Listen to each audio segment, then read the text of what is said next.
পরিকল্পনা, আমাদের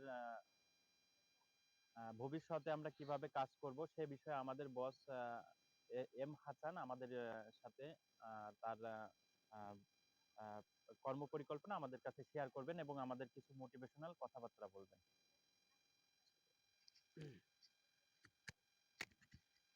আসসালামু আলাইকুম। আপনারা সবাই ভালো আছেন তো? আচ্ছা, আমরা কথা শুরু করার আগে একটা জিনিস মনে রাখি যে আমরা ভালো থাকার আমাদের মূল মন্ত্র কি? বেশি করে হাসো, বেশি করে হাসো, বেশি বেশি সুস্থ থাকো। রাইট? আমাদের মূল মন্ত্র কি? বেশি হাসো, বেশি সুস্থ থাকো। আসলে কি জানেন, যদি আমার মুখে যদি হাসি না থাকে, আমি যদি সুস্থ থাকতে চেষ্টাও করি, তো আমার অনেক সুস্থ আছি, কিন্তু আমার মুখে কোনো হাসি নেই, কি যে কেউ দেখলে কি বলবে আমাদের?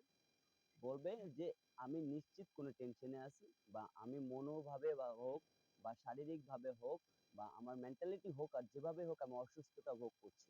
যে এটা জন্য কেউ কখনো না করতে পারে, মুভমেন্টটা আমাদের ঠিক সেই জায়গায় রাখবেন।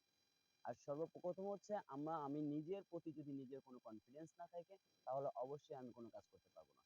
তো একটা জিনিস হচ্ছে, আমাদের কাজ করার সর্বপ্রথম প্রথম পরিকল্পনা হচ্ছে, আপনি যদি কাজ করতে হয় আপনাকে, যে কোনো কাজ যে কোনো ওয়েতে যদি আপনি করেন, তো সেক্ষেত্রে আপনাকে সর্বপ্রথম যেটা করতে হবে সেটা হচ্ছে আপনার নিজেকে সুস্থ রাখতে হবে। সুস্থ রাখাটা হচ্ছে আপনার জন্য, আমার জন্য, সবার জন্য মূল মন্ত্র। মন্ত্র। আমরা যদি সুস্থ থাকতে পারি, তাহলে আমরা সবকিছুই করতে পারি।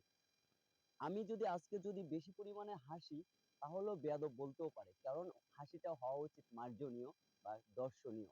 যেটা আমরা আমাদের মুখে যদি অট্টহাসি যেটাকে বলা হয়, এটা আমরা কখনোই হাসবো না, কারণ এটা হচ্ছে বেয়াদবের একটা লক্ষণ। আমরা যেটা মনে করি, আমরা সবসময় মিষ্টি হাসিটা দেবো, যেটাকে আমাকে বলা হয় মুচকি হাসি, আমরা যেটা মুচকি হাসি নামেই চিনি। আসলেও দেখেন, আমি কথা বলছি, আমার এই কথা বলার ভিতরেও আমি কিন্তু হাসতে হাসতে কথাগুলো বলতেছি। একটা জিনিস হচ্ছে, এই কথাগুলো বলার ভিতরেও আমার অবশ্যই মুখে হাসিটা থাকা প্রয়োজন আছে। একটা জিনিস ভাবেন, আপনি যদি মুখে হাসি ধরে রাখেন, তাহলে অবশ্যই একটা দোকানদার আপনাকে অনেক খুশি মুভমেন্টে আপনার সাথে কথা বলবে। আপনি যে প্লেসে কাজ করেন, যেমন আমরা যে প্লেসে কাজ করছি, সেটা হচ্ছে আমরা একটা কোম্পানির প্রতিনিধিত্ব হিসেবে কাজ করছি। আজকে এইখানে মোটিভেশন দিচ্ছি যে কোম্পানির অনুসরণ করে, সেই কোম্পানির হচ্ছে ইএফআই ইলেকট্রনিক্স লিমিটেড। আচ্ছা, যাই হোক, গেল ওইটা। দ্বিতীয় কথা হচ্ছে, একটা জিনিস সবসময় মনে রাখবেন, আপনার কনফিডেন্সটাকে বাড়ানোর জন্য আপনার প্রতিদিন যে পরিমাণে পানি খাওয়া প্রয়োজন, আপনারা কিন্তু সেই পরিমাণে পানিটা খান না, যার কারণে হচ্ছে আমাদের মুখ চোখ শুকায় যায় বা আমরা কথা বলতে পারি না। একটা জিনিস সবসময় মনে রাখবেন, যে দোকানে যাবেন যাওয়ার আগে, ওই দোকানে ঢোকার আগে আপনি 10 ইঞ্চি, অর্থাৎ আপনার শরীরের মাথা থেকে শুরু করে এই পর্যন্ত 10টা ইঞ্চি আপনার ফিট আছে কিনা আপনি সেটা লক্ষ্য করবেন। যখন এটা